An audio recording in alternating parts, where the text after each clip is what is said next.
what fathers or mothers should do with their children at all. Desiring to lift them up is not continually yelling at them and complaining about their failures.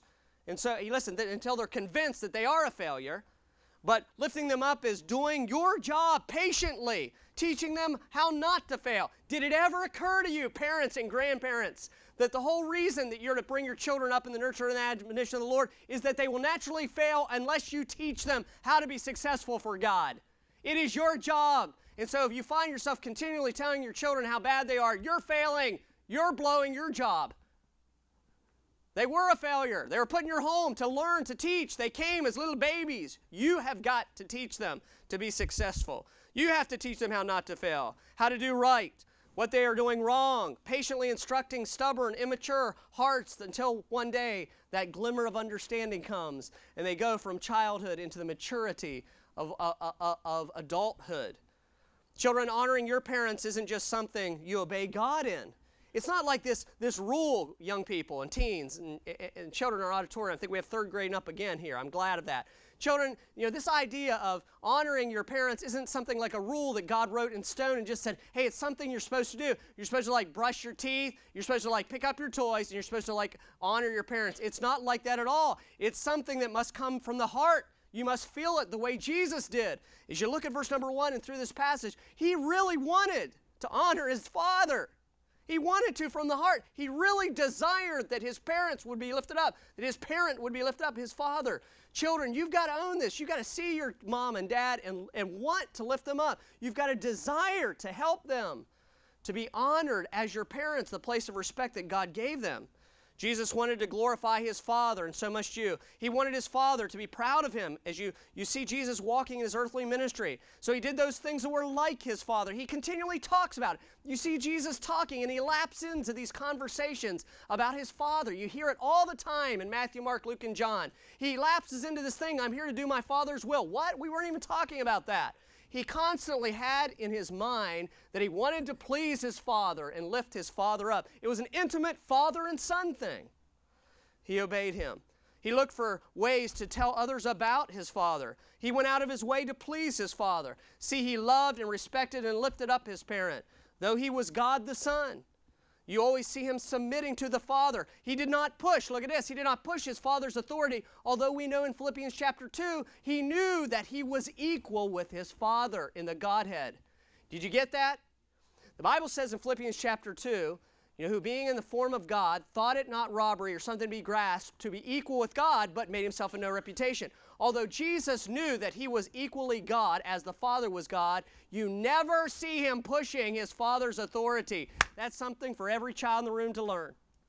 You need to be like Jesus and not push your parents' authority. There will come a day, now look up here, listen, there will come a day in my home that every one of my children knows more than I do. And with half of my children, that happened a couple weeks ago. All right? It's not about knowing more than your parents, or your parents, can outthink you or run it's not even a VCR. You see where I am. Can run the whatever, the Blu-ray, the green ray, and everybody ray. Okay? Now listen, it is about the place that God gave the parents. It is about honoring God by allowing them to have the authority, even though you may know more than them. Or you may be faster than them. Or you may even be able to whoop your father. I wouldn't advise it. I really wouldn't. But listen to me. It is about wanting and desiring from your heart, in the love of God and obedience to the Lord, to give your parents their proper place. Deciding from the heart to lift your parents up. Submitting them as Jesus did. Children, do you remember the story in John chapter 4 when Jesus' disciples were worried about him, and he had ministered all day and he hadn't eaten, and they knew that he was hungry, and they came and said, Master, you got to eat some, you got to eat some, you got to eat some. You know what he said?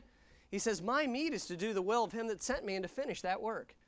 He cared more about honoring his Father and doing what his Father wanted him to do than even eating. He wanted to please his Father. Right now, God has placed you, young people, as one of the main priorities in your life to learn and honor your parents in everything as one of the main things to do. The highest priorities. It's not a side issue of your life. It is one of the main things. He put you there to learn from them. It's more important than friends. It's more important than your wants, and than your hobbies, than your sports, than your time schedule, whatever. God placed you with those parents to do their will. to learn from them. They're to teach. Remember, you were born to learn. We already preached on this. God put you in that home so that you would lift them up and honor them, as we're talking about now, that you would learn from them.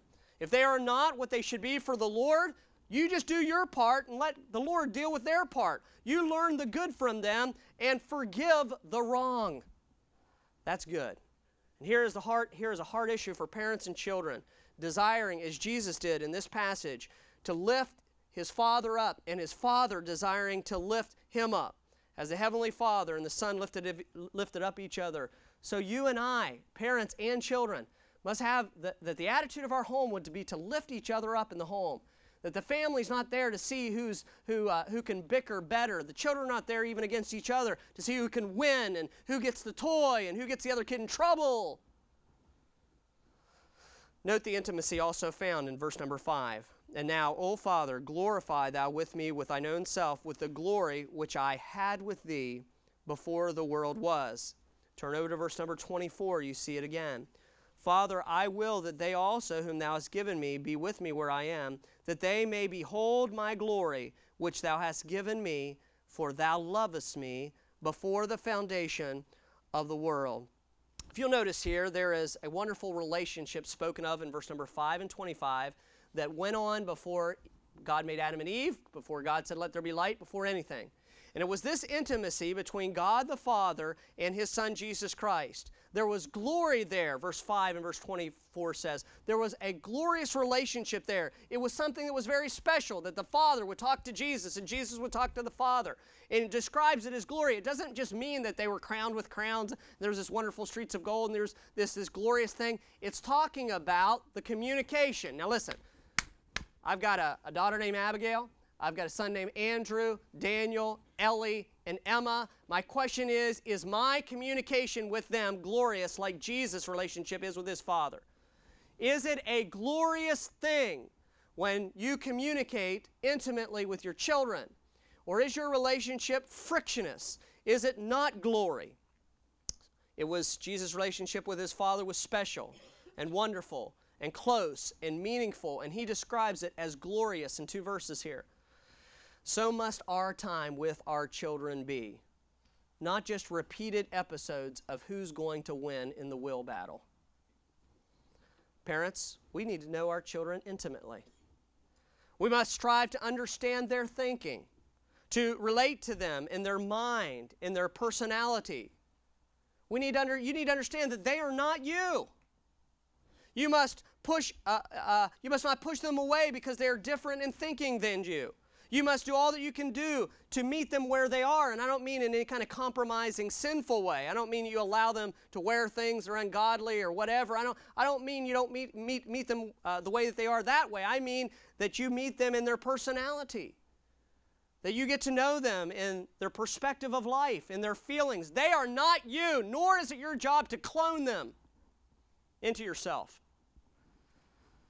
God gave you individual children with hopes and dreams and gifts and goals. And it's not your job to beat them to be like you.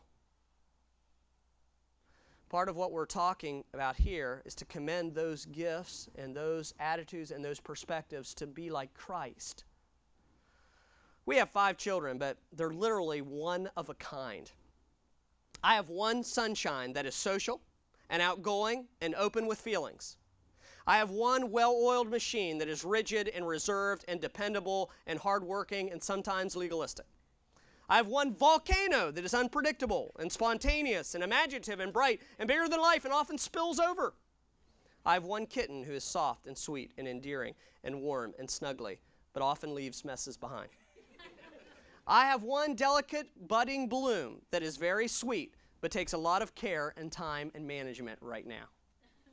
See, you have one of a kind also in your children or in your grandchildren, and you need to get to know them intimately. There needs to be this feeling of this relationship that Jesus, this glorious experience of the relationship that you got to know. Each one of these children that I have needs a daddy and a mommy to draw near to them and to know their personalities and inabilities and issues and positives and negatives that God has given them. It's much easier for me, frankly, to have intimate relationships with those of my children who I'm most like, but it's harder to get close to the children of my children that I'm not like as much in person.